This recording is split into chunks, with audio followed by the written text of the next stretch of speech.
We are back, ladies and gents. Welcome to After the Week. It is Denise Salcedo and Will Washington. We're here to talk the best and the worst of pro wrestling for this week.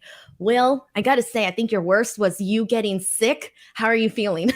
I can't say much better. I woke up with like a coughing attack at like 2 o'clock in the morning and couldn't get back to sleep because keeping this cough down. I've been like living off of those cough drops for the last like all morning pretty much. But my voice is almost back. It's got a little scratchiness to it, but it's almost kind of like my wife called it a sexy rasp, and I kind of like it. And I'm like, it's not gonna stick around, but I'm better than yesterday. For people who listened to Grapsody yesterday, that was still a strain on the vocal cords. I'm better today. What's worse is that I've learned that even if you just have a little strain and you think you can do a show, no, that show will totally F you up. I'm sure you kind of felt a little worse after Grapsody. Well, yeah, and somebody pointed out in the chat yesterday that I said at the top of the show I'd do like probably less talking, and then I didn't, and so it was still the same. And by the end, yeah, I was just like, I need water, so I've got 3 glasses of water here, plus this cotton candy seltzer water, which is just kind of an interesting flavor, but whatever. Man. And just trying to live. You know what? Well, I feel sorry for you because I was just there. I was You were just just there. there. I know know. exactly what it feels like, and it's horrible, and it sucks, especially when this is your job. You can't, I mean, everybody when they're sick has to miss work, right? But it's so annoying when it's literally your voice and you can't speak and you can't do anything. It really sucks. Yeah, and like I told you earlier this week, I got your cooties through the screen I know. because Watch out, everyone. it's contagious apparently. But yeah, because the funny thing was all of the symptoms as they were coming one by one were all sounding reminiscent of Denise. It was like, okay, my voice is starting to go out. That's weird. Huh, I have a fever this morning. That's a little weird. And then, oh, I've got this cough. And like all of a sudden, I'm like, this all sounds exactly, beat for beat, exactly how Denise was describing her illness 1 week ago. Did you see my comment? I commented on your post. I was like, tag, you're it. Yeah, exactly. I wonder who's next. You got to pass it on to somebody else now, and that's when you'll be okay. But Yes. man, well, I'm glad you're able to do this show. We got so much to talk about because I thought this week overall, there was a lot of good matches today. Like I felt it was so easy for me to put my list together this week, whereas normally I have like a little bit of a harder time. But I had my 3 best instantly, and I had my worst instantly. So I felt pretty good about the week overall. How'd you feel about the week? I liked a lot of the in-ring stuff I saw this week, and everything on my best is definitely from in-ring. My worst is not. I actually feel really guilty about my worst, but we'll talk about that here shortly. But yeah, there was some great stuff in-ring this week. Some of at least one of ours might be the same. One might be surprising to people, but I'm excited to get to talk about it all. Alrighty, well, we're going to get to that. Before we do, heads up, everybody, please make sure if you can, if you want to get your question, your comment, your statement, or just support this podcast in general, you are more than welcome to send in a super chat. A super chat gets whatever you want right here on the screen, unless it's something terrible, then clearly not. But you guys don't need that to be explained to you. Please do send in super chats. They do help us, just move along with the show and also just help support the show overall. So we will be putting those up on the screen if you do send them. On top of that, one more announcement, actually 2 more announcements. One is this is our first show where the channel's officially over 100,000 subscribers. So hey, where are my streamers? I had stuff planned for this, and I forgot to grab them. Damn, I wasn't even thinking about that. I was too cheap to buy balloons. Will, do you guys know how expensive balloons are? So get this: I was gonna buy 4 balloons from Party City, a 1, a 0, a 0, and a K for 100K.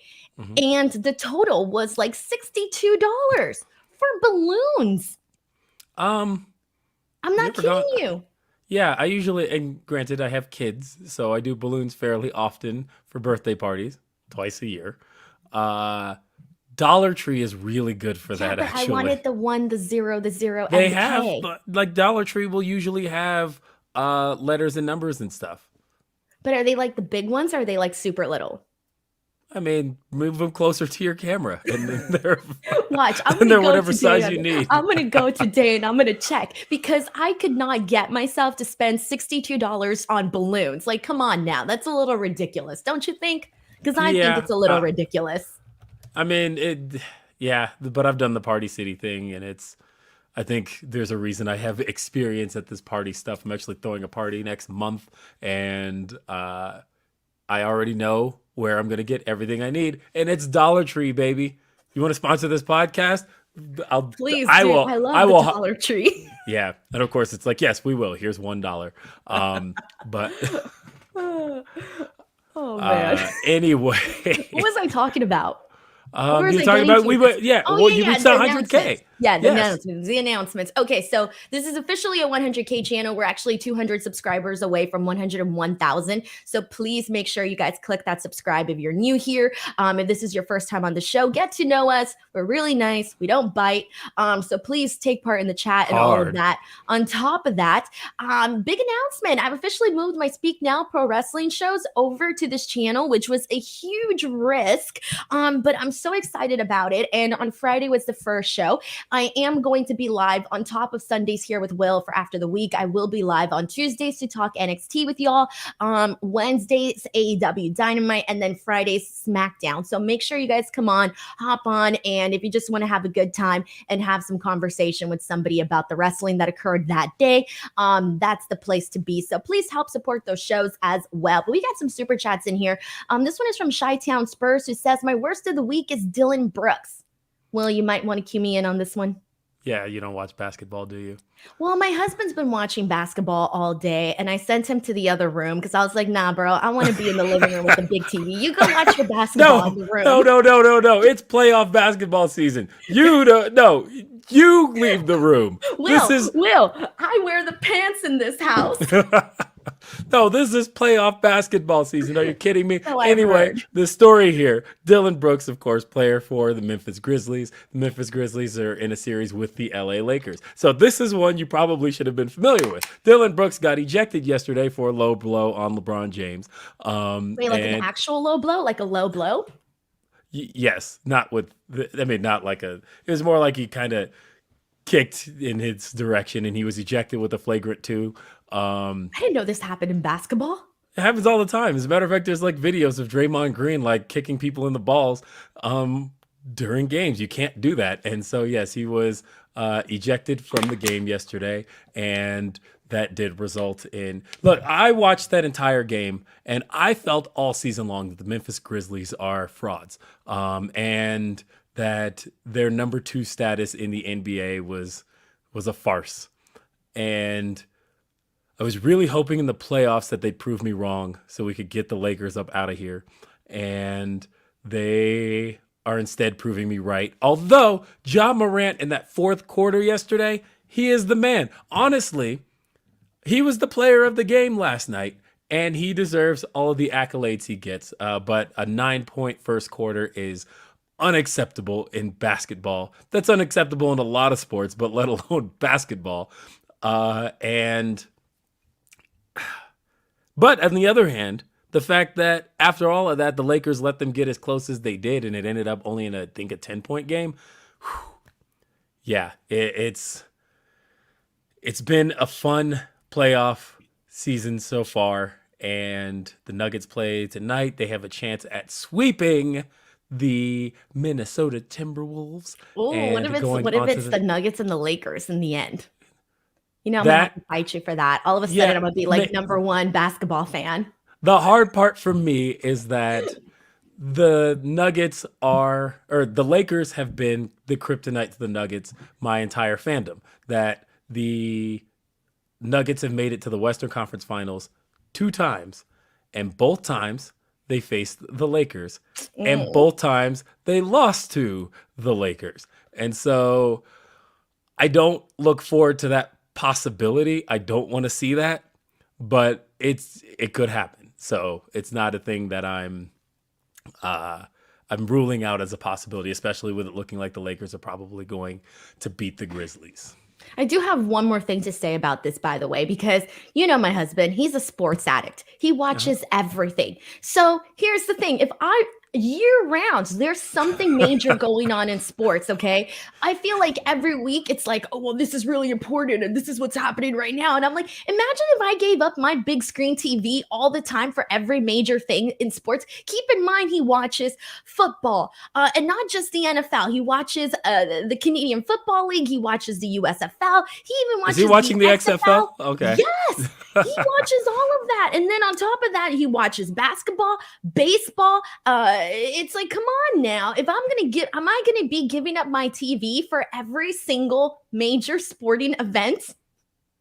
This sounds about right. Yes. No. What? I want to chill and watch from the big screen too. Plus, I love my couch. He hates our couch. I love my couch. Anyways, we'll move on from this. Sheldon Jackson sends in a super chat saying, I wanted to get Will's thoughts on the Outcasts since I believe they're officially worse than the Nightmare Collective. With all that talent between Saraya, Ruby, and Tony, it is a damn shame, says Sheldon Jackson. Will, take the floor. That's a big stretch to say worse than the Nightmare Collective. For those who don't remember the Nightmare Collective and weren't watching AEW in 2020, that was a faction that consisted of Brandy Rhodes. It was led by Brandy Rhodes, and it featured Awesome Kong, who didn't really get to do anything in the faction because she did not get medically cleared. It also featured Mel, who even remembers Mel, and it featured Luther. And the faction had a couple of really, really bad segments. And then after that, they were like, did we say Nightmare Collective? We meant Brandy's back with Cody and we're going to pretend none of this ever happened. I will never say it was that bad. But I think that the Outcasts, to me, I said a few weeks ago that I felt like the act was growing stale. I felt like there was nothing new happening with it and that it was kind of the same stuff over and over and over. I actually did like the segment this week with Jericho and Adam Cole and bringing the Outcasts in that I felt like something was finally progressing. Something was different was finally happening. We got to see a hometown person in Britt Baker in peril. I actually did like the segment, and it was the first time because I felt like Ruby Soho's first promo after she joined gave the faction some life that I felt like they've needed. And then it all felt like a little bit more of the same. It was pretty much like, okay, Sky Blue's in a match. Yeah, she's going to get beat. A lot of the same stuff. But this week I thought something different was happening. And I liked that things were progressing with them and some stakes can finally start to get added to some stuff. So no, I was into it this week. This was like the first week that they actually did something different.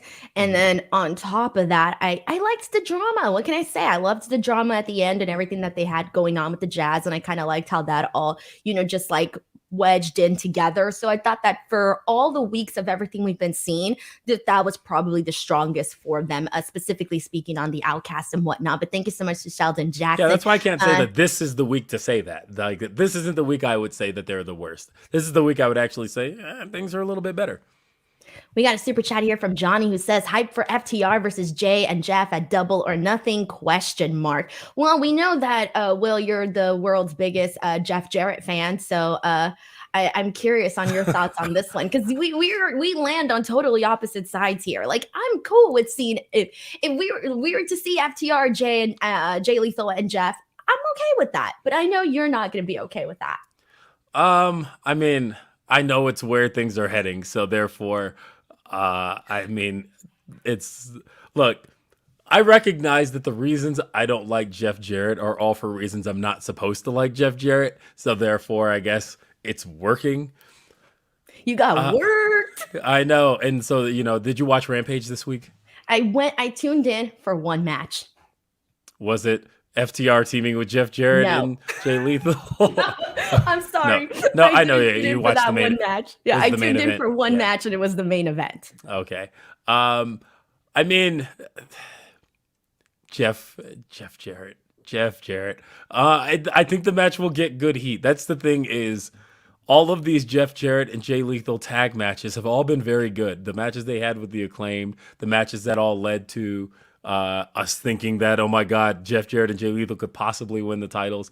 And being in there with FTR, I think could end up being probably the best match that excuse me. You can't even say it. You're going to die before you say it, Will. You're like the Jay. my body is like, don't you dare say this.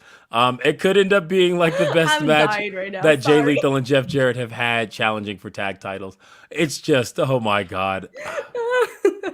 Please be done with it after this, but I at least think it's going to be a good match. But yeah, it's probably happening double or nothing. Pizza sends in a super chat saying All-Star Dream Queendom is a must-watch. No promotion has been doing better in-ring storytelling consistently. Stardom is absolutely killing it. I really do wish that I had more time on my schedule to watch all of this. And I feel bad because I haven't been tuning in. Yeah, this is one of those things where I almost caught it last night, but had to get to sleep and have not had the opportunity this morning to catch the show, but I will be watching it this evening. I have heard very good things about the main event. Of course, the big shocking result is that Mercedes is no longer the champ, and good stuff. I will check out the show probably this afternoon as I go around cleaning the house. Pieces, thank you so much for the super chat. It's much appreciated. All right, so let's get to it, man. Let's talk about our best of the week. Will, you're up. What is your third best? All right, it's a rarity because usually if The Miz pops up on any of my lists, he's going to be in worst. But you know what? Not this week. The Miz went out there and had what was probably in his top 3 best matches in his career. The Miz one-on-one with Seth Rollins. When this match was announced, I did like a lot of people did. I gave the groan like, this is what we're doing with Seth Rollins. Okay. But you know what? They did it. They had a great match. Now, again, I made the joke on Grapsody yesterday that for The Miz, this is one of the top 3 matches of his career. For Seth Rollins, this was another Monday. But at the end of the day, I think that they went out there and delivered. Where was Raw this week? Was it Little Rock, Arkansas? I think it was Little Rock. And being that crowd was hit or miss. I feel like mostly missed. There was a lot of silence. There was a lot of piping in of boos, which we'll talk about a little bit later. But I thought that this match did its job in getting the crowd going, getting the crowd hyped, getting the crowd hot. And Miz did his part. I think it takes 2 to tango. This is never one of those things where I'll say, oh, this was all Seth Rollins. No, it was Miz here too. This was a reminder of what I thought Miz was capable of as a performer back in 2017, 2018, the near falls, the just the way that the match was flowing and getting everybody excited. I liked it. I liked everything about this. By the end of the match, I was reminded that when Miz is given the opportunity to perform, he does perform. That the thing I hate about Miz is not the performer, it is the stale act. And I'm almost annoyed of what Miz is capable of and how little of it we've gotten because of the fact that this match happened the way it did. But this was a great one-on-one match between The Miz and Seth Rollins. So I'm a little worried about our list right now, Will, because my third best Shut up. is also Seth Rollins and The Miz. I literally have it in the exact same spot. But the second you said it, I was like, oh, when you said, oh, I never usually pick anything from this show, I was like, he's talking about Raw. And you want to know how I knew? Because I was going to say the same thing. I was going to be like, well, it's been a while since I've chosen something from Raw. But it's true, though. I completely agree with everything you said here. And the part that you touched on that I want to kind of take a second on is the fact that you were like, oh, kind of got a little annoyed that we don't get to see this very often. And it kind of irritates me because do you have any idea how many terrible Miz TVs, Moist TVs, and all of these TVs that we've had to sit through? It's been god awful. And so the fact that we went in here and when this match started, I was like you too. When this match started, I was like, I don't give a damn. I'm just going to sit here and just, who the fuck cares? Like I didn't care at all about this match. And before I knew it, I did like a double take where I'm thinking, oh shit, I'm enjoying this match between The Miz and Seth Rollins. And one of the things that I said on the Raw post show was that for some reason, now keep in mind, Seth Rollins is Seth Rollins and he's always doing a great job, but there was something different in him this week where I really kind of felt like he was just coming at things a little extra harder. And considering that this match with The Miz could have just been like a throwaway, could have been an easy night for Seth Rollins or whatever, I kind of felt like he was just hitting things a little extra harder. I felt like he had a little bit more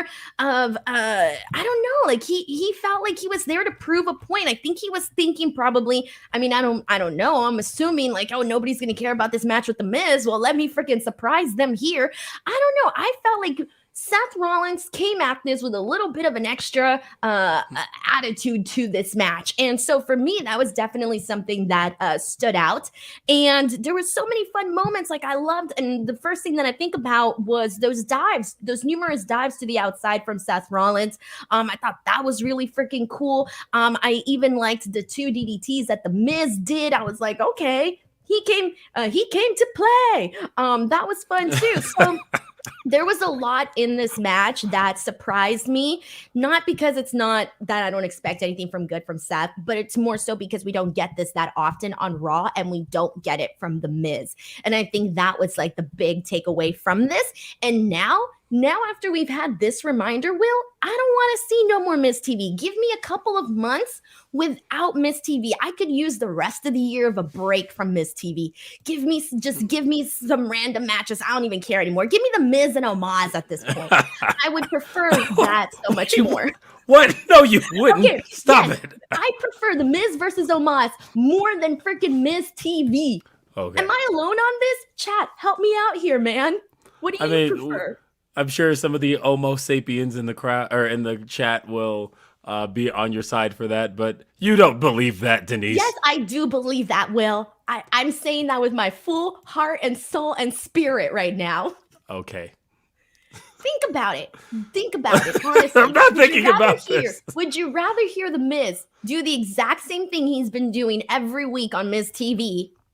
Or would you rather get a little bit of a fun, maybe a little wonky kind of a match between him and Omaz? Sure. Yes. Okay. See, we got some. By the way, Chris Brown says, sending in a super chat saying, Denise, can you say he came to play again? He came to play again. Thank you, Chris, for sending that in. I appreciate that. Okay, Matt Kensley says, I'd pay to see that train wreck. Orion Ben says Miz versus Omaz would be better than Rollins Omaz. I don't think so. Wait, what? Okay.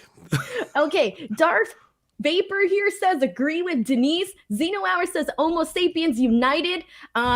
Santiago says, virus has really screwed your brain. Omaz versus The Miz. I'm not saying that. I'm just saying I prefer to see that over Miz TV, okay? I'm not saying that this is I agree with you headline WrestleMania. I agree with you that I'm done with Miz TV. I've been done for a long time. I was very annoyed with his regression as an act, as it felt like in 2016, 2017. Really felt like The Miz was really coming into his own as a serious performer that was a top-level performer. He was having feuds with Roman Reigns back in 2017. Now this is a guy that couldn't lace Roman Reigns' boots. And I almost found it partially annoying. I'm going to steal a point from Alex Pawlowski, who had said his main issue with this match was that you can't just turn Miz on and off like this. Like, literally, this is a guy who got beaten by Snoop Dogg 2 weeks ago at WrestleMania and is now competing with Seth Rollins and competing with him at high level.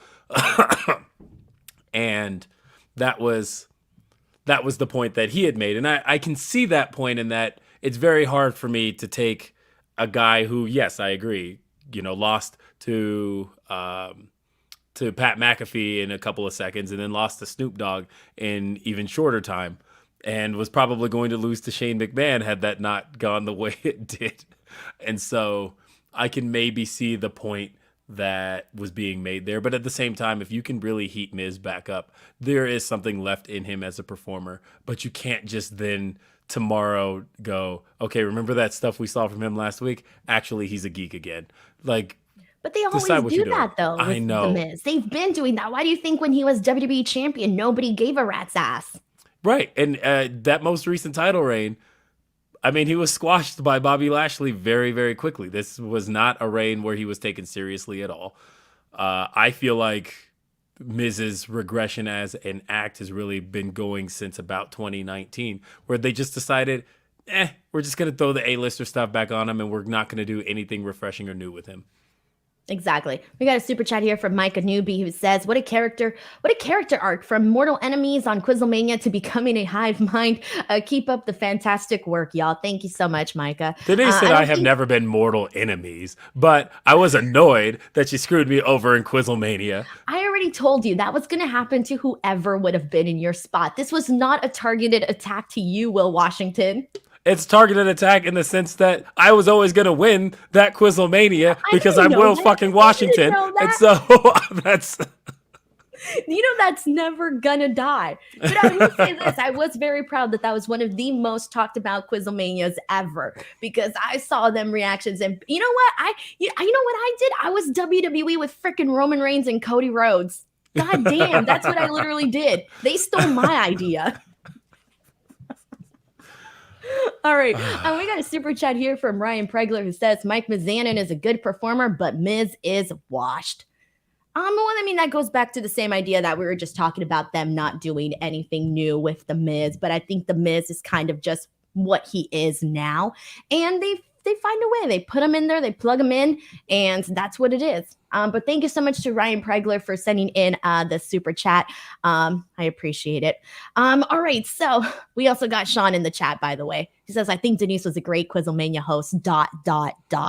I would have believed it without all the extra ... But let's get to the number 2 of the week. Will, what was your second best? Well, there's no way we matched up on this one unless this is the one random time we do because Denise doesn't watch Ring of Honor on the regular. And so... Damn, Will, just exposed me. Denise doesn't watch Ring of Honor on the regular. Did you watch Ring of Honor this week, No, Denise? I did not. Okay, well then, you would have loved Ring of Honor this week. Okay. You absolutely would have. For the same reason that you probably loved Rampage this week. Because Vikingo... Oh, yes. Yes, I know. ...went one-on-one with Gringo Loco on Ring of Honor. I got a chance to catch this last night. This was freaking spectacular. I had heard about this from people in the arena. This was taped at the Milwaukee show last week. And...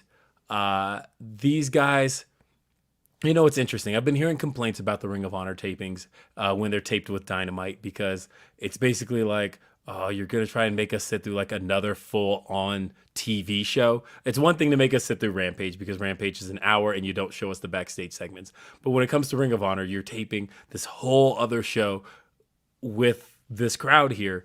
And for the most part, the crowd is fairly dead for the Ring of Honor matches.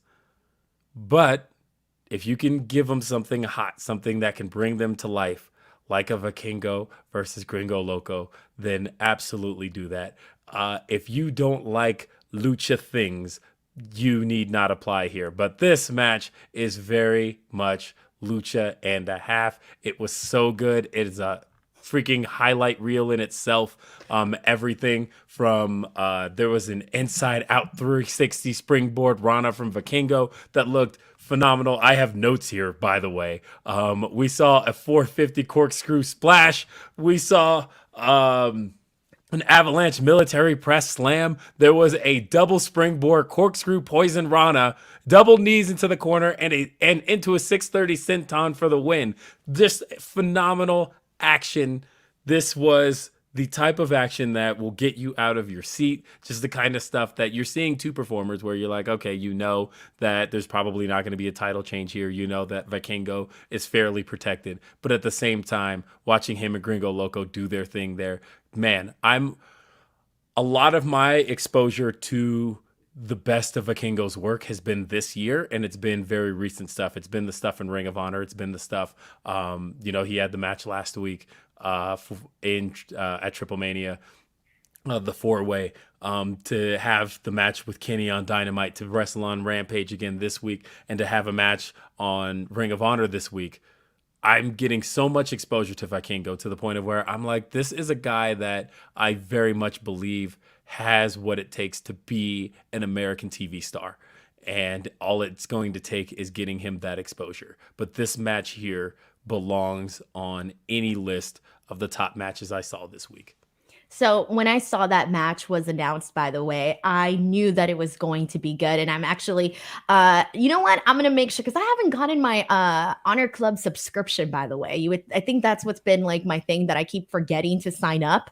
And I just keep forgetting to like go on Thursdays, because Thursdays is my no show day. So it's like I get to do something else for Thursdays. But this is a match that I definitely want to see. And why? Because I'm very familiar with both the work of Vikingo and Gringo Loco. And that's the thing. I want to take a second and talk about Gringo Loco here, because like you mentioned, a lot of people have gotten this exposure with Vikingo, with the stuff that he's been doing with AEW, with Ring of Honor, and all of that, right? So when it comes to Gringo Loco, though, a lot of people haven't gotten that exposure. In fact, I do think that this was probably the first time that a lot of people probably got to see Gringo Loco for the first time. Now, of course, he's been in the business now for like 20 years, has been, he, has been wrestling in Mexico for like ever. The Indies, most primarily, also been doing so much with GCW. And then also, he's been doing some stuff in Japan recently too, which has been really great to see as well. But I do want to say, though, that one of the things that makes Gringo Loco very unique is that he's somebody that, and we talked about this, he was a guy from Chicago, where it's like nobody was expecting him to go to Mexico way back when to try to get in with these guys and, earn the respect of being an American guy trying to, do lucha. But it was his passion. It was his thing. It was the thing he gravitated towards. And the thing that makes him really good, besides having all of these years of experience, is that he knows how to work with these guys. Like, he can work with your Vikingos, your Banditos, he can work the style that he is and that's his name, the Base God. So he's really good at working with these guys and letting them do their thing and making sure that he is that proper base that they need. Same thing that Black Taurus does a whole lot. And so that's part of the reason why this match I knew was going to be good already. So I do want to make sure to take some time and finally subscribe and get to see it. And so I'm really happy that he's got this opportunity. And I do hope that maybe he gets, maybe like a one-off on AEW or something, because I think if anybody can have the opportunity to really work with someone like that and show what they can do, I think that would be a really good one. So I'm very happy for Gringo Loco on that end. And then might as well get into my second best, because the match I did get to watch was over on Rampage, and I watched it this morning. Oh, by crap. the way. Our number one is the same. You don't know that. You don't know that, Will. You don't know that. You don't know. No, you don't know. So my number two was Vikingo versus Dralístico on Rampage. And this was a lot of, of course, where do I begin here? With Vikingo just going out there and being Vikingo. And I think that's the draw, right? That's what you want to see. There's certain guys that you pay to see them because they're a special attraction. And that to me is what Vikingo is. And you mix it in there with Dralístico. You had some really great, moments throughout this match.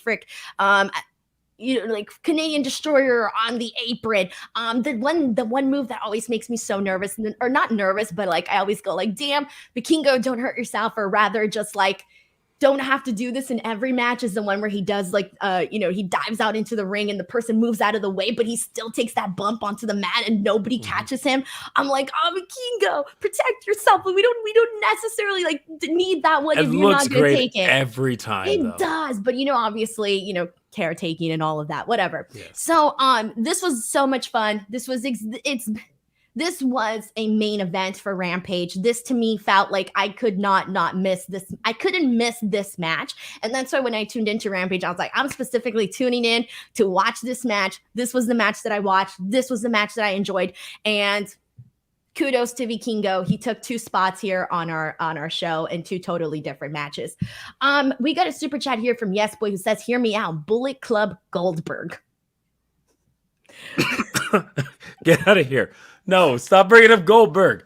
If he wants to do this indie tour or wants to do this retirement tour, I think he should partner with like GCW. I think that'd be the fun place for him to do that, honestly. Because What I is bet, he, deathmatch Goldberg out there with sure, light tubes and shit? no, I mean, like, honestly, if Goldberg is going to do a retirement tour, I think it would be. I think they'd do big numbers if he partnered with like an indie and did a retirement tour with them. If he says he wants to do this 4-city retirement tour, that'd probably be the biggest thing in indie wrestling, honestly. But as far as the idea that people keep throwing out there of signing Goldberg someplace, I don't know. Okay, I can I just know. say, Will, that I kind of want to see Goldberg in AEW. And before everybody boos me the fuck out of here, the reason I say that is because that was in my predictions for my 2023 predictions that I did And then with Sean. and then you'd be like bam, bam, bam, and hit all Yes. Can three. you Yeah. imagine if I got like one more besides? Because I got the Vince one. Uh-huh. And then I could get this one, the Goldberg AEW. There's some possibility in there. And the other one that I think I maybe could get, maybe if all the stars align, I don't know, but I'm just manifesting it. Kenny versus CM Punk. That's another one. I know there's a lot of controversy there, but you know what? I manifested it, and that was the whole point of it. Crazy things that can happen in wrestling. Yeah. Yeah. Crazy things could happen in pro wrestling. Who knows? For Housen sends in a super chat saying Athena as Ring of Honor Women's Champion has been my favorite on ROH. Will, give us a walkthrough. How has Athena been as champion? Amazing. Every single week, people, the talk after Ring of Honor is always, damn, Athena might be the best women's champion going today. And now, granted, you have, I know when you talk about somebody like Bianca, right? She's a heel, or she's a babyface, and the babyface, it's a little harder to win people over because that's essentially your job. And then, of course, obviously, Rhea is very new in this role. But Athena has gotten so much freedom at this because of the fact that Ring of Honor is it's not really a TV product. It's not a show that's made for TV. And in that sense, Antonio said this in the media scrums, that he gets the ability to do a lot more and not have to worry about the restrictions of TV. But really, Athena has been killing it on promo. She's been killing it in matches. And she really does come off as somebody who wants to dominate a division. And I think it's translating into what she's putting out on TV or putting out on this show. I do think that she is one of the most intriguing women's champions that definitely the AEW Ring of Honor scene has ever seen. And I think when it comes time for her to be done with Ring of Honor, I think she'll have a renewed sense of who she is and what she can do. And you can really try again with her on the main AEW show. Man, that's awesome. Good for Athena, honestly. 10 Ruza sends in a super chat saying Stardom and New Japan Pro Wrestling is where it's at. Trinity, hopefully there soon if Bushiroad gets its head in the game. Maybe Bailey down the road. Denise, watch it. Guys, I'm trying my hardest, man. You know how much wrestling there's on TV? And there's still more to come. I know. We're going to have to get like a roster split Denise where you're just split into two different people who can cover two different sides of professional wrestling. God, I wish I could split myself in half. Johnny sends in a super chat saying, are y'all going to do the best of the month and year? I would hope so. We'll see. We'll play it by ear and see how that all, I know. I mean, I feel like we've done this. Year, though. Yeah, we did. Yeah, I would easily do a best of the year again. Yeah. Obviously, that was a great show. The month, I think, is too repetitive. Yeah, and plus we were already too many months into the show to just suddenly start doing it now. Yeah, we'll do the best of spring, or we could do seasons, best of the winter, best of the summer. Yeah, best of the quarter. I don't know. Oh man, okay. More excuses to podcast are always great. That's true. And Johnny, thank you so much for the super chat. It's much appreciated. And let me just get caught up with the comments, y'all. Once again, guys, if you do want to help support this podcast, give it some love, hit that subscribe button, give this video a like, send in some super chats if you want /can. And all right, so it's now time for our worst of the week. And Will, I'm a little nervous on this one because you said you kind of felt guilty about yours. And I kind of do. I don't feel guilty, but I do feel sad. So, Will, what's your worst of the week? Look, I know I've said on this show that Trish Stratus is my favorite, and I love Trish. No, Will. I've been holding my Trish Stratus. Look, this figure right here is one of my go-tos. I even liked Trish's promo. None of this falls on Trish Stratus, but my Oh, worst goes to WWE production because they went overzealous with the boo.mp3 file that they consistently kept playing over this promo. They played it over her entrance. They could not trust. I'm of the belief. The reason I hate doctoring live, uh, why? Tell me why. Yeah, no, look, I am not. Obviously, wrestling has always doctored up its, or I guess sweetened is the word we're looking for, but they've always sweetened the taped shows.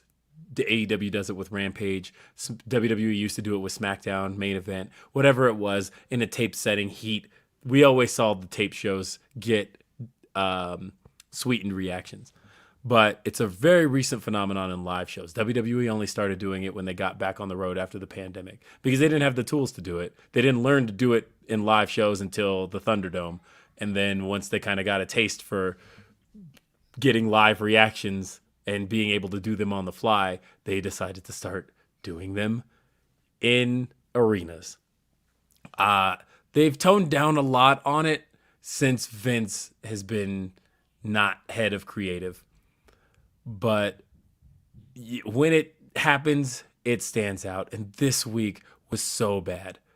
The reason I hate it so much is because when you're watching live professional wrestling, the entire purpose of professional wrestling, I won't say purpose, but the entire game of professional wrestling is winning over the audience, whether it's to get booed or get cheered, but it is to get a reaction out of the fans.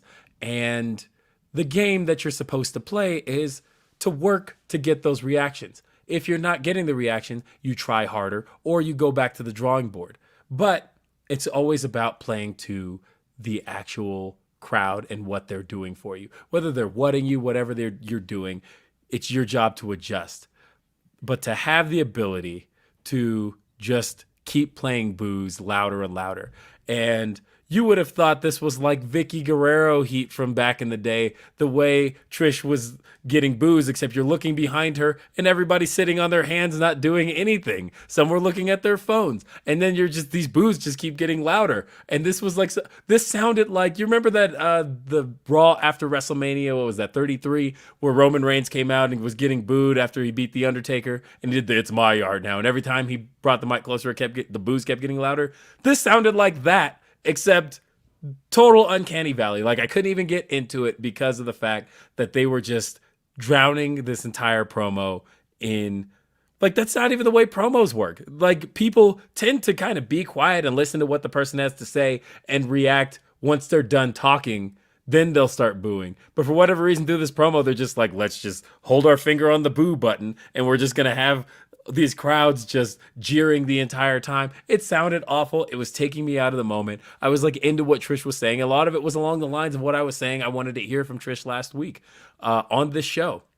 The material was good. I think Trish in her mannerisms was good, and I think she's selling it quite well. But WWE production deciding to take this a step too far and not letting the segment do what it needed to do on its own.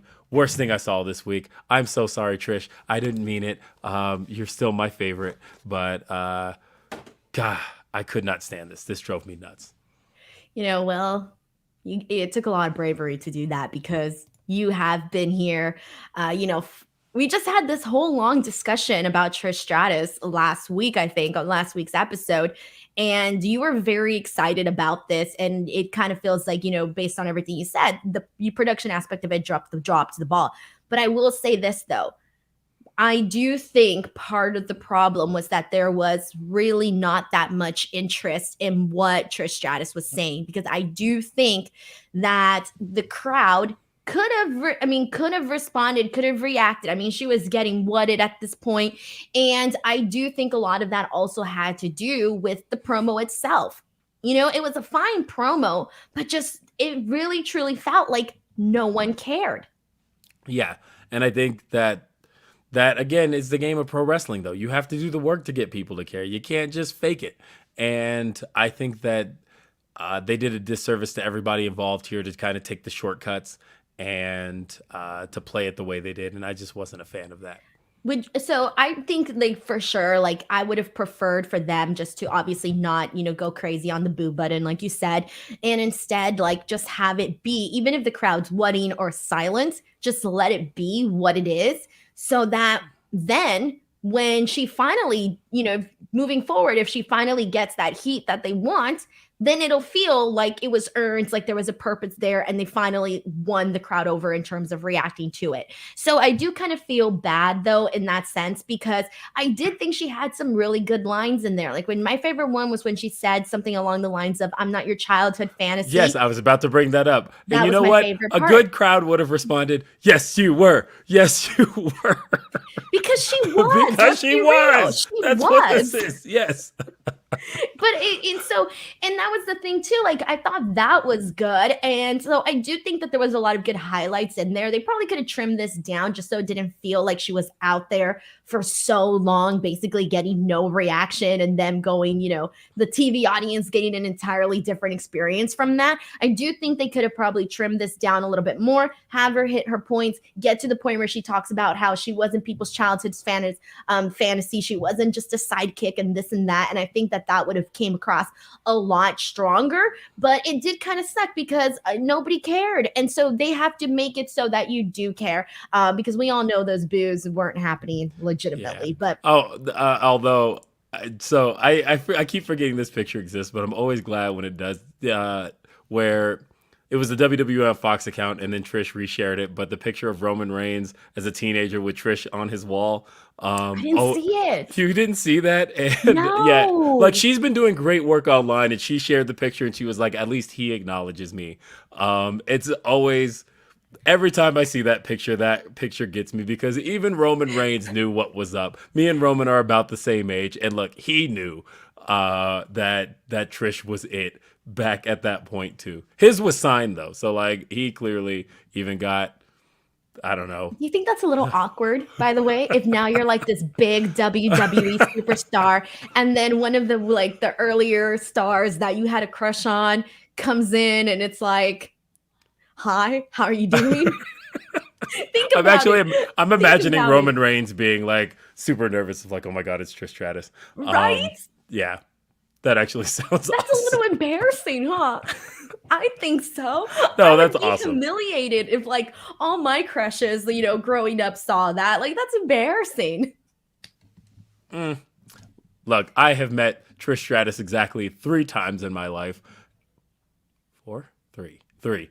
And even though I can always keep myself professionally composed, it's always like, "Oh my God, oh my God, oh my God, oh my God, oh my God, it's Trish" on the inside. Just looking at me, we're breathing the same air. Yeah. No, somebody once took a picture while we were talking to each other. Somebody took a picture, and I was like, "Oh my God, we're like looking at each other, and it's so great. This is amazing." All right, we got some super chats in here. This one's from Dream Ninja 77, who says, "Just have to say, Mercedes, Mother effing Monet. Also, it's rad that Hater and Britt have the same birthday today. Hater has become one of my top 5 favorite performers. They have the same birthday? It's their birthday today. Oh shit! I didn't know they had the same birthday. That makes a lot of sense as to why they would, get along, see eye to eye. I had no idea they had the same birthday. There's a few people, because I know that like Jade Cargill and Red Velvet also have the same birthday, so when they pair together, and those two are the same age, so it's even better. So they're literally just like complete birthday twins. But yeah, today is the Killer and the Pillar's birthdays. Is there anybody else? I don't know that I can think of. I share a birthday with CM Punk. What? That's it. Wait, I think you told me that. Did you tell me that? Probably I would have told you that. I feel like that's something I would have told you. All right. Benoit Richer saying, thank you so much to Benoit Richer, who sends in a super chat, says, if you need to put booze to tell your story, that means you're telling the story the wrong way. Yeah, I agree. Of course. I mean, look at how much freaking heat freaking Dominic and Rey Mysterio got. I mean, come on, like that was legit. People knew that was legit. And that felt like a holy cow, we earned this. We worked our way to get this moment. And you know what? There's something to applaud there. With this one, unfortunately, it was just polar opposite of that. But thank you so much to Benoit Richer for sending in the super chat and for also being a member here of the YouTube channel. All right. And shout out to the members, by the way, because you got a new feature on your Friday show. Like that's something I thought you were going to promote here. I know. I guess I was. It's just there's too much to promote, man. I don't want to be like a walking advertisement. You can. All right. Well, here's a quick promotion. If you are a YouTube member on select shows, you will be added to the stream if you want. Of course, you're not being forced, but it's kind of a cool new feature. Nobody else is doing it on YouTube. And so that's one of my new innovations. It's exciting. It was a cool feature. I watched it. I went Thank back and I you, checked it Will. out, and I wanted to see how it went. And I thought it was a cool thing for you to bring your members onto the show to discuss the show with you. I thought that's a cool feature. Yeah. I like that too. I had a good time doing that. It's really fun. Jared sends in a super chat saying, Best of the week. BOTW? Oh, best of the week. I was like, battle of the All right. Best of the week for me was WWE Women's Tag Team getting time and attention and good matches. I hope this continues when the NXT girlies get drafted. How do you? I've spoken a lot about this in regards to Liv and Raquel and Chelsea and Sonya and the feud that they're all doing. How are you feeling about Liv and Raquel as a tag team? Indifferent as far as they're concerned as a tag team, because they don't feel like a team to me yet. And literally, I've already seen Raquel as tag team champions with Aaliyah just a few months ago. And so I'm still not into the idea of this specific team yet, because nothing about them feels like a team. But the idea of focusing on tag teams is a good thing and is a better thing to me. And if this is all going somewhere, I think the speculation is that it's going to lead to Ronda Rousey and Shayna Baszler getting the tag team titles, then that's ultimately a good thing. As far as those two specifically as a team, though, there's nothing to them as a team. It still feels like two separate acts, and that is always my least favorite thing for tag teams. Agreed. Jared sends in a super chat saying Silhouette brought back for Trisha's entrance equals love. Her and Brock Lesnar were wearing the same outfit. They did. He just needed the crop top, though. Who wore it better? Would Brock have rocked the crop top as well? I think so. He's got the abs. He can do it. He's got the abs. Devil Kazuya 27 sends in a super chat saying worst of the week, Hobbs losing and Jay White's current storyline.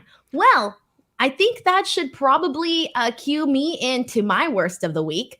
So it's time. My worst of the week, I feel really bad, but it's going specifically to the fact that Hobbs lost his TNT championship.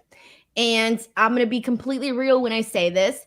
I really do think there was a real opportunity there to do something with Hobbs, to do something different with Hobbs. The people wanted it. The people wanted to see it. And I think from the second that they had QT help him win the title to the way that he lost it and the fast way that he lost it, it kind of felt like a missed opportunity for something that could have been done differently with Hobbs, where they could have easily made him into this new force to be reckoned with on the roster, because he's got the looks. They were telling the story, and I kind of feel like they just pivoted in a direction that they didn't necessarily need to do. And I did like the QT TV stuff. It's fine and all that. I did like that. But I do think that the fact that when Powerhouse Hobbs won, everybody was happy that he won, right? But one of the big things was, why did QT, or some people it was, why did he align himself with QT? And then for others, it was, why did QT have to help him actually win this match here? And so that instantly kind of started us off a little bit on a bad foot there. And then I thought, okay, well, whatever, let's keep moving forward. I'm not going to hone in, worry so much on that.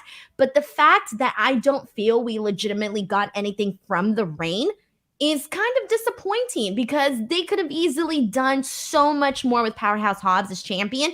And look, I'm not even, when it comes to Wardlow being champion, I've said this before, I just don't want to see the exact same thing, copy and paste Powerbomb Symphony match that we were seeing every single week. I do love the direction that they tease with Christian Cage and Luchasaurus. I'm all down for that.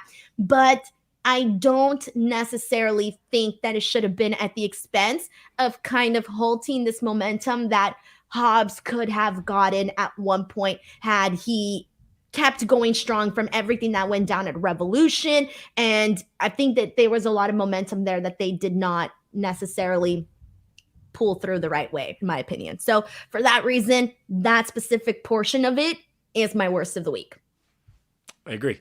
I think that Powerhouse Hobbs was just getting started, and I think that his confidence level as champion to me was one of the most intriguing things about him as champion. I don't necessarily disagree with the idea that, Wardlow needed to get back to the championship, but I also believe that he wasn't built up enough to get to this championship win.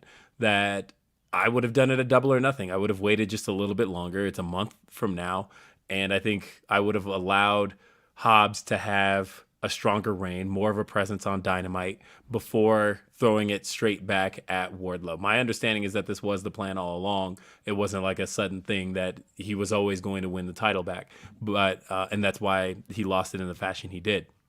Fine, but I would have allowed Hobbs to showcase more as champion. Because what we saw out of Hobbs as champion, I think, was very good. I think the match against Rey Fenix, very good. The match against Penta, saw that in person. That was also very good. I thought him squashing Silas Young was very good.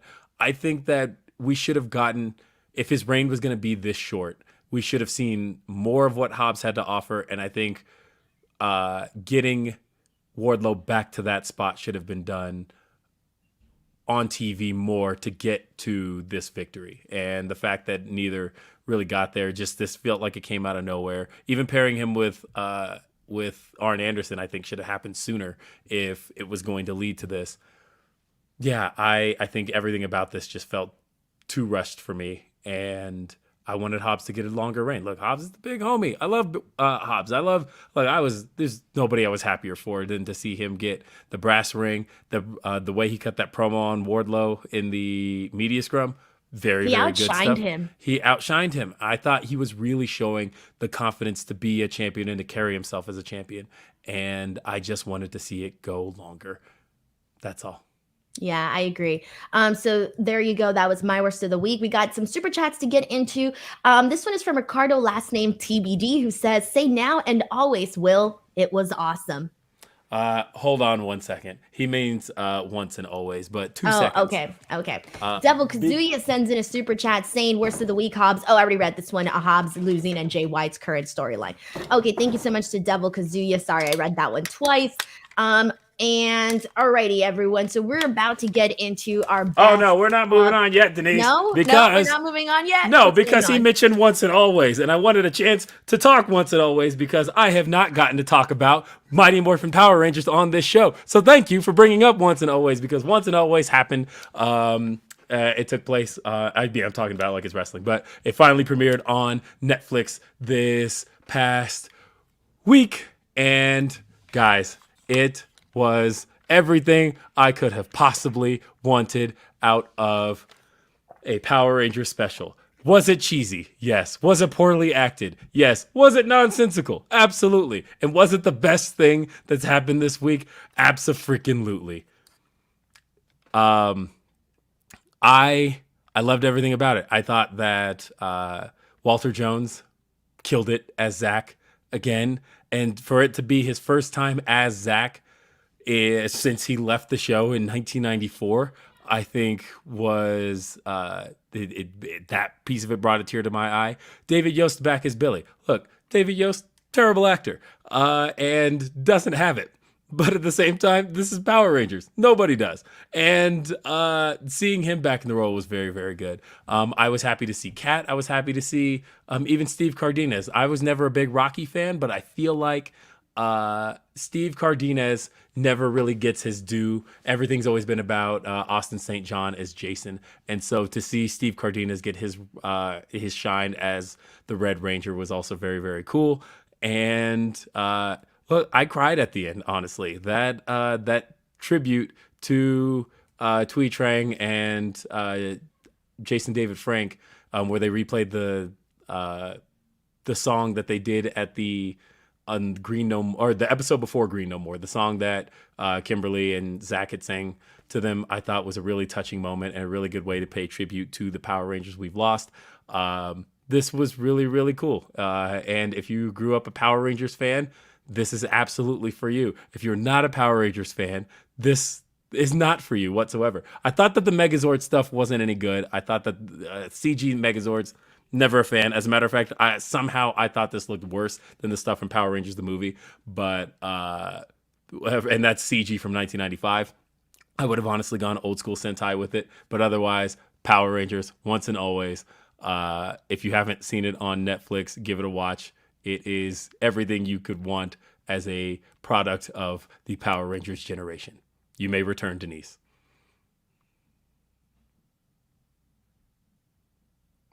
I can't hear you. You're muted. Sorry, I had muted myself so you wouldn't hear me while you were doing your review here. So I have never seen one episode of Power Rangers, and it's just like, well, you might as well be talking a different language to me at this point. Like I was hearing every word you said, but I did not like absorb any of it because I'm like, I don't know anything about Power Rangers. Nada. I mean, look, it's a stupid show for children, and I fully understand that. If you grew up with it, then yeah, for sure. But if you just missed the boat as a kid, it would probably be weird for me to get back into it if I was never a fan as a kid. Oh, for certain? Maybe not. I don't know. I would almost be curious what somebody who hasn't watched Power Rangers sees, what they see in it as an adult, and if they think, because like my parents hate. It's not good. I see it as too childish. Like, I can't imagine being an adult and being a fan of Power Rangers.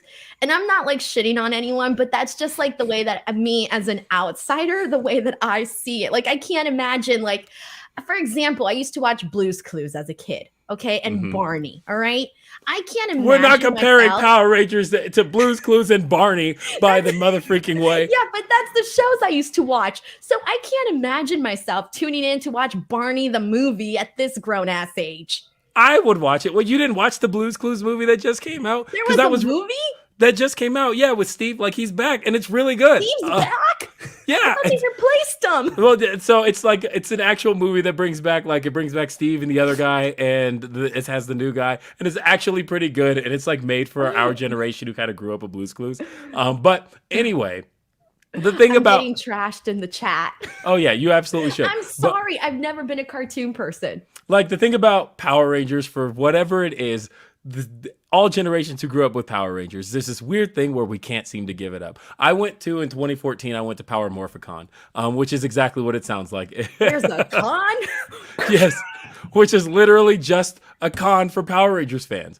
And you get to go to every table, meet your favorite Power Rangers, and talk with other Power Rangers fans. And because the show has been around consistently I think it took one season off, right? But otherwise, it's been around consistently since 1993. So we're going on the 30th anniversary of this show. So there's generations of people who have just grown up with this show and all have a different idea of what they loved about it. And for whatever reason, anybody who was into it from 1993 on has just not given it up. We love it, and it's our favorite thing, despite the fact that it's poorly acted, it's cheesy, it's wacky, there's glaring continuity errors, but at the same time, it's Power Rangers, and I love it.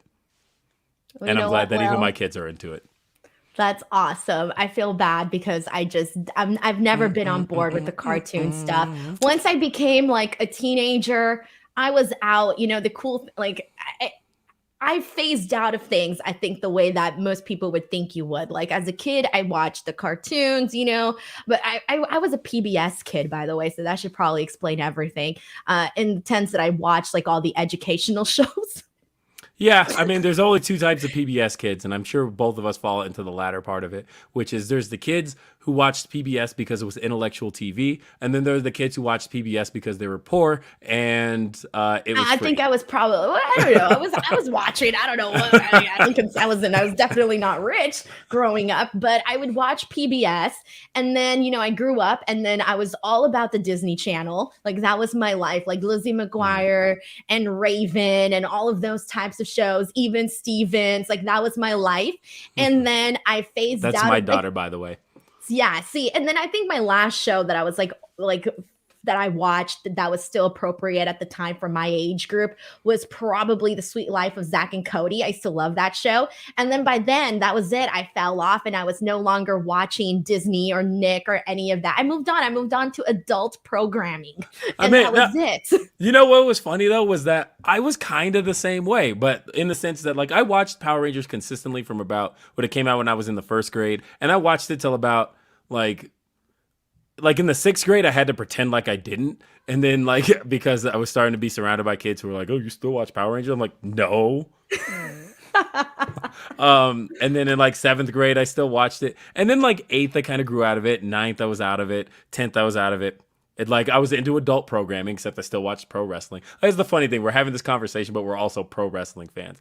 And I know. And people will say the same thing that I just said about Power Rangers. When people say that, you know, when you find out like, oh, you still watch wrestling. Oh, I used to watch, what do you get? Oh, I used to watch that when I was a little kid. Yeah. Everybody says that. And well, then here's the funny like, thing. oh yeah, well, I still watch. I got into more like adult style programming until and the Power Rangers fans in the chat will know where I'm going with this. But again, 11th grade, wouldn't even consider watching Power Rangers, too old for that stuff. And then the season of Dino Thunder came out when I was a senior in high school, and I checked it out for nostalgia purposes, and I'm like, oh, this actually rocks. And I got back into it, and it stayed one of my favorite things. Oh man, Mr. CJ Lilly sends in a super chat saying the TNT title feels like the US title in WWE. Short reigns seem lower than the Intercontinental title, which is the worker title, like the Intercontinental. I can't argue it. I would like a little. It's not that I don't mind the short reigns, but if they at least get a lot done within that period, then I'm okay with it. But I just don't feel like we got a lot done, specifically speaking for Hobbs right now. Yeah. Thank you so much to Mr. CJ Lilly for sending that in. And sorry, I'm catching up now with the chat, but we got another one here so from much Jared. Power Ranger stuff in the chat. I know. I'm seeing like woo, Dino Thunder, and I'm like, what? Jared sends in a super chat saying the hook for PR was that, or Power Rangers, was that it was one of the few series back then doing serialized stories for kids, story and character arcs. That's why it stood the test of time. I mean, yeah, so it was a serialized story, and yeah, it was episodic, but it was also serialized. The thing that people don't understand about Power Rangers, because if I showed Denise Power Rangers season 1, and I don't mean showing you the show. I mean, like if you just literally open season 1 on Netflix, it's 63 episodes. Because the thing people don't understand is that show came on every day. It wasn't just a weekly show for us as kids. So we'd come home after school, sit down, and every day, Monday through Friday, there was a new episode of Power Rangers. And so the first season is 63 episodes. We watched it every single day. So we got attached to these characters in ways that I think weekly TV doesn't allow people to do so. There's a reason why I think our generation is so attached to it. It's because, yeah, kids these days, they get weekly shows. Sometimes they get, they have shows they can binge, and I think that gives them a little bit of that attachment. But for us, for 63 straight episodes, we saw these characters every day after school. I had to be home at 3:30 to watch, and I never missed an episode. And yeah, I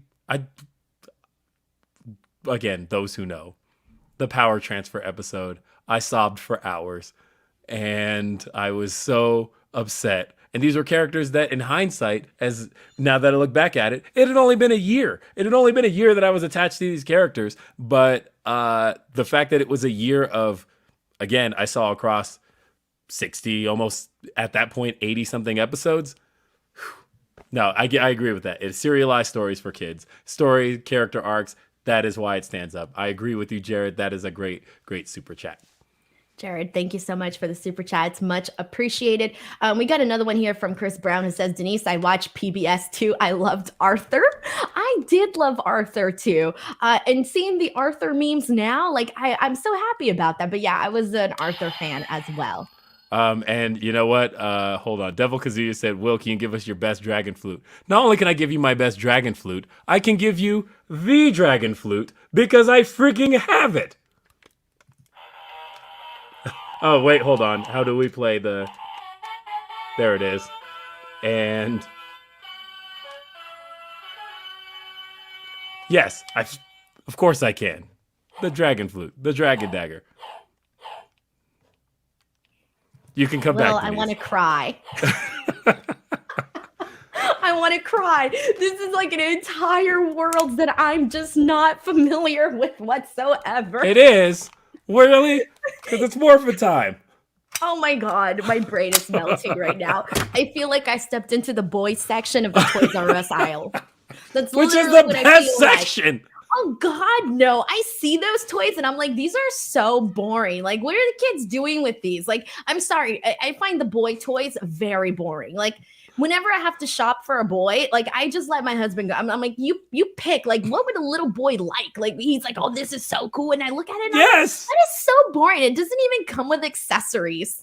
Wait, first off, no, girl toys suck. No, okay, because girl toys are, look, everything girl toys is just like real life shit. Like, who the fuck wants that? I want to go to space. I want to become a goddamn space Barbies. There's like astronaut Barbies. They have careers. I mean, you can get the little pet again. set. Who the hell wants a career? Pink cars. Who wants a career when I have the Megazord? Who wants a Megazord when you can get a dream house? Why do I want a dream house? Because it's fun. You get to play with the dream house. And I want to summon the Dragon Zord. You can make marriages happen. You can, here with Barbies, you can act out a whole series, a whole drama. You don't got to count on anybody. You can do it yourself. Don't you talk smack on Barbies, Will. That was my thing back in the day. That freaking Barbie aisle, I used to have like a collection of like 200 Barbie dolls. Okay. Yeah, that sounds about right. Yes. Okay. Like I had a great time playing those. And we used to get, my mom would buy me the little cars and the little house. Well, not too many, but every now and then I'd get a little house for Christmas, a little car, the little outfits. Oh, trust me, as a girl dad, I recognize all of these things because I once got my daughter the wrong Barbie camper one year and there was a fit over this at Christmas. I understand this completely.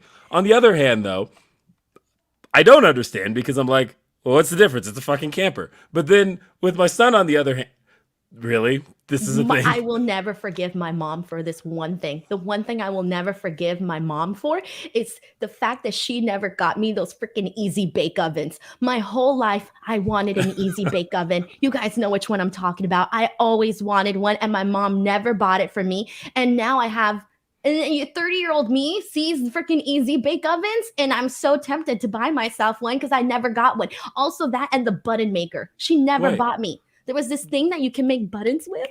I always wanted it and she never bought it for me. I think that's the difference between boys who grew up with their toys and girls who grew up with theirs.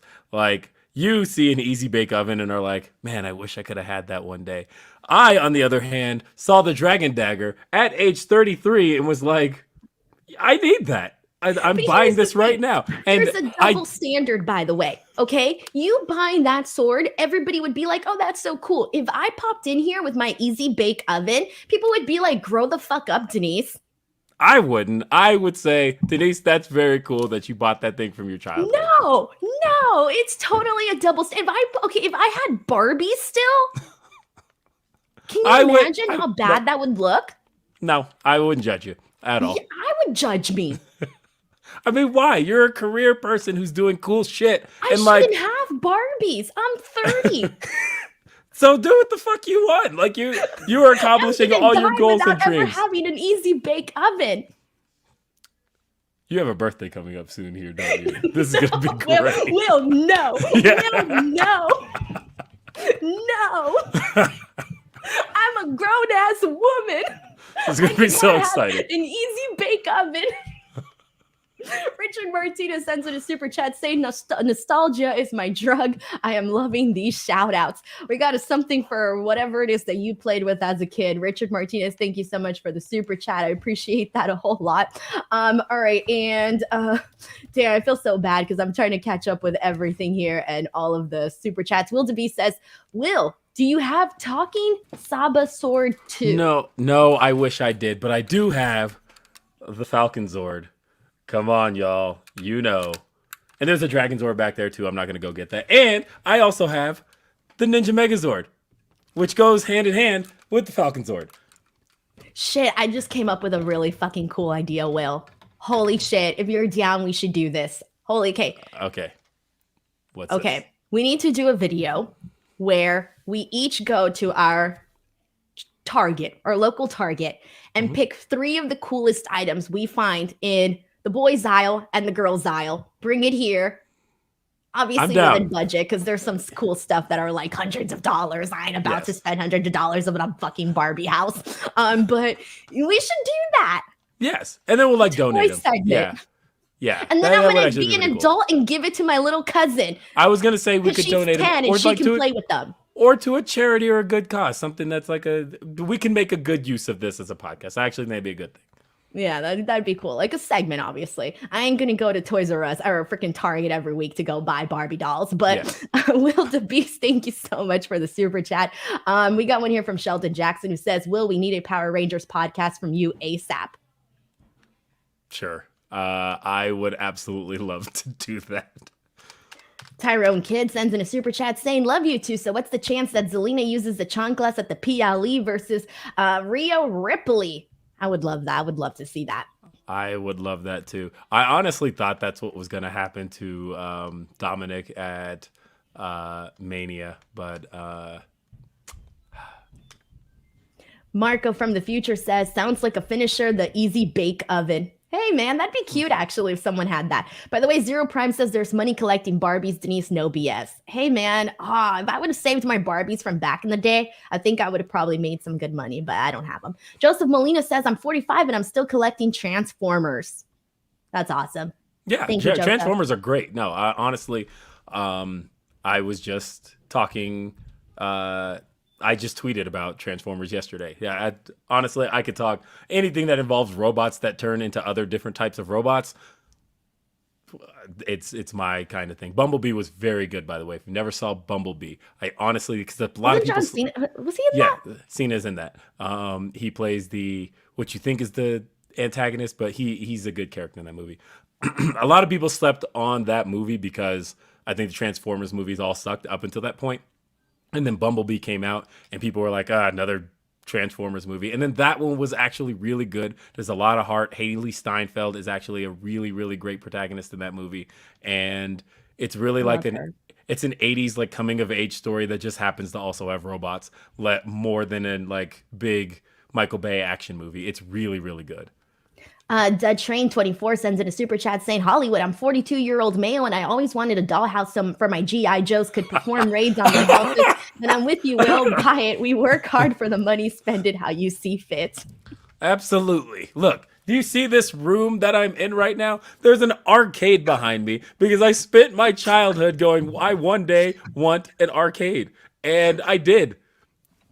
I have no toys here. Don't see anything. These are for decorative purposes.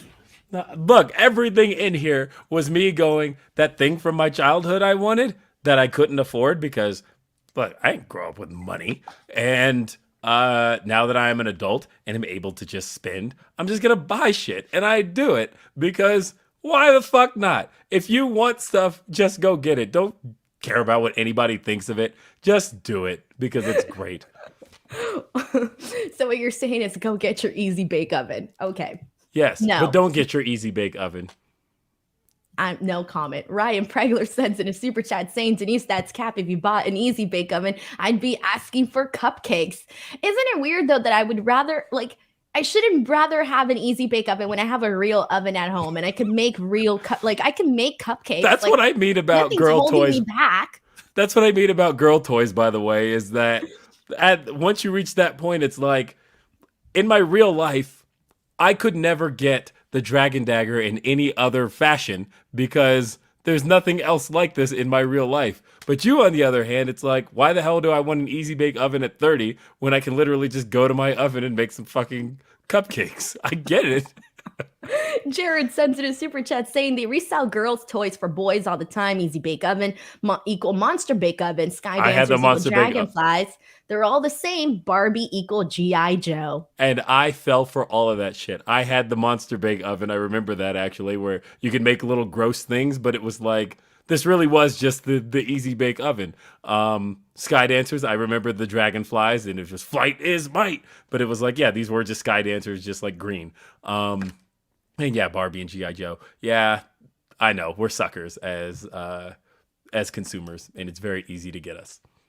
Chi-Town Spur sends in a super chat saying, "Don't do it, Denise. Easy bake oven food is terrible. Have you ever made food with Play-Doh and secretly wanted to eat it? Or is Yes, that I've like not a wanted to. thing?" I wanted to, but like I was at least stupid enough, or not stupid enough to. I don't know. It's I'd smell it non-toxic, because I so like the smell of Play-Doh. really, You not like the smell of Play-Doh? Oh, I love the smell of Play-Doh. I love when my hands smell like Play-Doh. no. I think Play-Doh smells gross. What is this? What? Play-Doh does not smell gross. Mr. CJ Lilly says Lord Zed was the best villain top 5 of any show. Yes, agreed. He to the point of where the reason they had him marry Rita Repulsa was because he creeped the shit out of children. So they needed to bring him down to earth a little bit and give him a family. I can't believe that this is a pro wrestling podcast and we've gotten way more super chats about the non-pro wrestling thing than the pro wrestling. Sheldon Jackson says this should be a different podcast altogether, talking about things y'all grew up on. Ooh, that'd be some good stuff there for sure. Yes, it Because would. it's two different worlds. We grew up way different, Will, with obviously what you were a fan of, what I was a fan of. Snap Grapple Pop says, "Can't wait for round 2 when the Barbie movie comes out. P.S. Would love to see Will on Ethan Page's toy hunt or Denise get that easy bake oven." I'm gonna watch the Barbie movie. Like, I'm gonna be there, like not front row, but you know, you get me. I'm gonna be there, middle section, right in the center, watching that damn Barbie movie. Yeah, I All probably right. will too. Frankenfoot sends in a super chat saying, "Easy bake ovens are lit. Don't be ashamed. Denise, Will is a month older than me, and I never thought I would be so jealous of someone's Toys Ranger for life." No Bueno Crew sends in a super chat saying, "I dropped a Tommy t-shirt. Legends never die for the brand, and it did great. Power Rangers rule. Would love to send you a tea or two." Seriously, hit me up. DM me on Twitter. I would absolutely rock that. That's awesome. Thank you so much to No Bueno Crew for also sending in this super chat. All righty, man. So now that we seem to have finished the toy talk here, it's time for our best of the week. Yes, guys, back to the wrestling. Here we go. Best of the week. Will, do we have the same one? Well, maybe, because my number one happens to come from a guy who is a gigantic Power Rangers fan and a guy who I relate to on pretty much all of my fandoms more than anybody. And it is one Austin Creed, Xavier Woods. And there's nobody who I get behind more than him.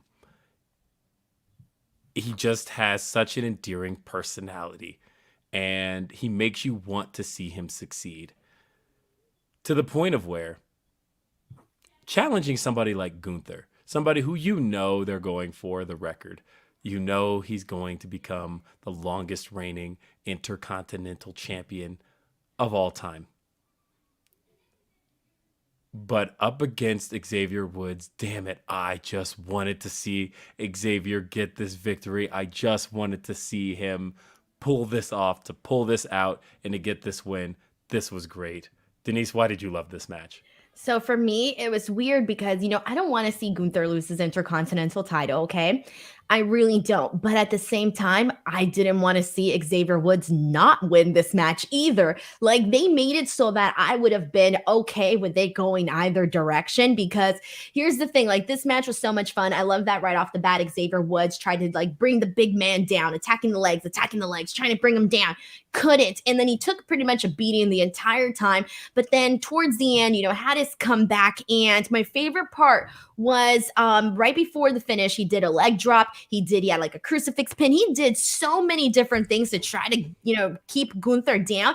But then Gunther locks in that sleeper hold, gets the win, and it just all happened so fast. But there were so many times where I bought that Xavier Woods could actually win at this point in time. And part of me was like really excited about it. And again, this goes back to me not wanting to see Gunther lose the title, but yet this match was so good. And obviously, you know, everybody loves Xavier Woods, that I don't think people would have been pissed had Gunther lost here. I think that people would have been happy about it. So I didn't get to watch this match until this morning. And so by the time I had seen this match, I was already well aware of how it ended. And that didn't change anything for me. It was such a, like, maybe I read the results wrong. Like, I was that into this, and seeing how much Xavier was pulling the crowd into him, seeing how much I love that sleeper finish, by the way. I loved how much of a struggle that felt like the way that Gunther was not quite getting it cinched in, and there was a little bit of a wrestle out of it, and then he got it back. I just thought so much of this was action packed, and again, Xavier plays the struggling, valiant babyface so well, but at the same time, Gunther was just so good at shutting him down that this was honestly my favorite type of pro wrestling I got to watch this week. And I love getting to see Creed get these types of roles, especially with both Big E and Kofi out on injury. If we're not able to do more New Day stuff right now, that's okay. I want to see Woods get more things like this. Granted, I don't know if that's going to happen. I have a feeling this is the road for him, but this was so good. It definitely was. And I feel like we need more of this on SmackDown, on Raw, across the board. I really thought that this was a good week for wrestling in terms of every show at least had one or two matches that I think were just, a little bit above average in terms of how they felt. So that was definitely something that I agreed had to be number one. I was just sent a picture, by the way. You'll appreciate this. Shout out to my daughter, Veda, who is currently watching us on the TV. Oh my God. I love that. Oh, well, shout out Veda, because that's so cute. I love it. It makes me happy. I love when people send us like pictures and stuff like that. I feel special. Oh my God, we're on TV, YouTube TV. I don't care. Still TV. Still TV. There you go. We'll take it. All right. Well, that was our podcast. Everyone, that was our podcast. Will, you know the drill. Plug whatever you need to plug in. Follow me on Twitter. I just reached 18,000 followers, which, I don't know. It's a drop in the bucket compared to all the stuff Denise has been pulling off. But I just reached 18,000 followers. You could please continue to follow me. I am William RBR on Twitter. That's where you can find all of my content. I do podcasts, and I've been doing a lot of them. I'm coming up on my 18th anniversary of podcasting very, very soon. When is it? June 18th, which is actually a Sunday. Okay. Yeah. But I am coming up on my podcast anniversary. So it's almost old enough to vote. So podcast anniversary. Yes. Podcast anniversary. So looking forward to pretty much everything I've got going on right now. Keep checking out all the stuff. I'm really sorry to everybody that I didn't get to do a day after Dynamite this week. I was hoping I was going to feel better on Friday. I felt worse on Friday. And so that didn't end up happening. Apologies to Nick Hausman, by the way, who was supposed to be my guest. But we'll find a time to do a podcast together. Otherwise, that's my stuff. All right, guys, that's for me. YouTube.com/Denise Salcedo. Keep the love coming. Subscribe, join the family, make a note after the week Sundays, and then Tuesdays, Wednesdays, and Fridays. Speak Now Pro Wrestling here on the channel. Twitter and Instagram @_Denise Salcedo. Give us some love. Thank you so much to everybody who tuned in, and we'll see you guys next week. Bye, everyone.